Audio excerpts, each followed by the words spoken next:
In my kitchen, I have a quote hanging on the wall. It has a definition of what calories are.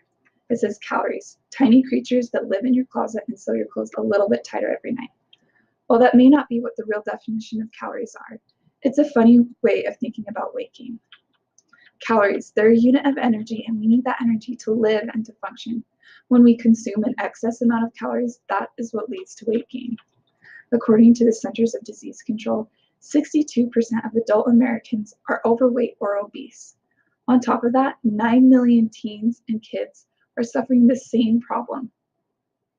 Every body has its own unique healthy weight, and it's our genetic inheritance that plays a role in our body structure, our shape, our size, and how we hold our weight differently.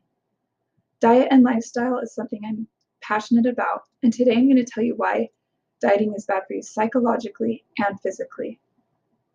I'm also going to talk about sustainable weight loss and lifestyle changes that can help those that need to lose excess weight keep it off the healthy way. First, let's start with why dieting is bad psychologically. What we eat affects how we feel, and food should make us feel good, not bad. When we eat too much or too little, it affects our quality of life. And this is what leads to those negative relationships with food. Many people use food as a coping mechanism for stress, boredom, anxiety, and to even prolong feelings of joy. While it may help in the short term, long term, it just leads to more regret and guilt for overeating as we gain more weight. Now, psychology, it plays a big role in weight management. Psychology is the study of how and why people do what they do. It's the science of behavior. Now, to lose weight, it's helpful to change the way we think. If we can find those self-defeating thinking patterns, we can find what we need to change to achieve our goals. Hunger, it's a motivated state of mind, and Michael Graziano wrote about the hunger mood. He said that hunger isn't in your stomach or in your blood sugar levels, it's in our mind, and that's where we need to shape up. When we put ourselves on a restrictive diet, food becomes the center of our lives. Food shouldn't be the best thing or the worst thing, and definitely not the most important thing. It should simply be the fuel that food feeds our lives. When we learn to listen to our bodies, it will tell us what we need. When we diet, it tells us to ignore all of that. Food isn't a learned skill, it's an instinct.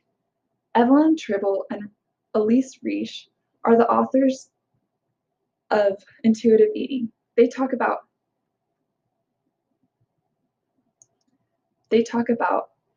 eating patterns and how to honor your health. There's a passage in the book that says, remember, you don't have to eat a perfect diet to be healthy. You won't gain a nutrient deficiency or gain weight by one snack, meal, or day of eating. It's what we do over time that matters. Progress, not perfection, is key. When we focus on our real health outcomes, that is when our body will fall into their healthy weight that is for everybody. Everybody has a different healthy weight, and it's our eating habits and our metabolism and our genetics that play a big role in that. We need to respect our bodies, and if we can do that, we'll be so much happier. It's so hard to reject that diet mentality when we're overly critical about the shape of our body. That can't happen if we rely on diet after diet to lose weight. If we eat too much or too little, it affects us physically. We won't be able to perform at our best. Now, if you think about a 125-pound woman that is moderately active, she needs 2,000 calories a day. A moderately active 175-pound man needs 2,800 calories a day. 15% of that should be protein. 45 to 65% of that should be carbohydrates. And men and women should both try to stay below 30 to 35% of fat consumption daily. It's so hard for our bodies to burn fat and gain muscle at the same time. But there are some things we can do. Just being active and seeing if there's a difference. Even if you don't exercise, any physical activity is better than none. Exercise can add years to your life, help you lose weight, boost your mood, improve your sleep, reduce your risk for heart disease and cancer, and it can help keep your bones and your brain healthy. Project Heal from Refinery 29 started a campaign called #DoneWithDieting. They stated that 5% of adults are getting less than 30 minutes of physical activity daily. That means 1 in 3 adults are getting the recommended physical activity for the week. Now, if you combine that with the increase in fast food consumption, you can see what's adding to the problem. Our bodies should focus on 1 or 2 goals when trying to lose weight: gaining muscle while minimizing fat gain, and losing fat while preserving muscle. Our bodies burn calories in several ways: through exercise, our everyday activities, and the energy it takes for our bodies to function at rest. The rate at which our bodies burn calories is our metabolism, and our metabolism is partly genetic and largely out of one's control. But when we diet, the metabolism slows down and stops weight loss. It holds on to it because our bodies are in shock. Harvard Medical School shared some interesting facts about metabolism. Did you know that lean people tend to be more active throughout their everyday activities than those that are overweight? Why? Because they fidget, as in they're constantly in motion throughout their everyday activities. Whether this is a learned skill or genetically programmed is still uncertain, but that can add or subtract hundreds of calories daily. Now, sustainable weight loss is possible. As I was reading the China study by Colin Campbell, I learned just how scary American health statistics are.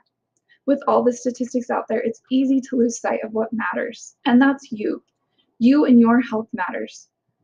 And by putting yourself and your health first, and by making these healthy lifestyle changes, you will notice a difference. It's impossible for even the most successful people to feel motivated all the time, but there are some ways we can boost that motivation. Instead of carving out extra time to work out daily, squeeze it in, sneak it in whenever you can. Rethink your relationship with food and set attainable goals that are healthy. Find support, whether it's a workout buddy or a group, anybody that can help you stay motivated. Respecting our bodies and ourselves enough to change, we will fall into the healthy body that is us. Together, we can change the way we understand health. If we only had to worry about tiny creatures sewing our clothes tighter every night, then this topic of dieting wouldn't be an issue. Everybody has their own healthy weight, and it's a complex of metabolic and hormonal forces at work. The research shows us that dieting is ineffective and it is dangerous. Research shows us what is healthy, and that is not dieting.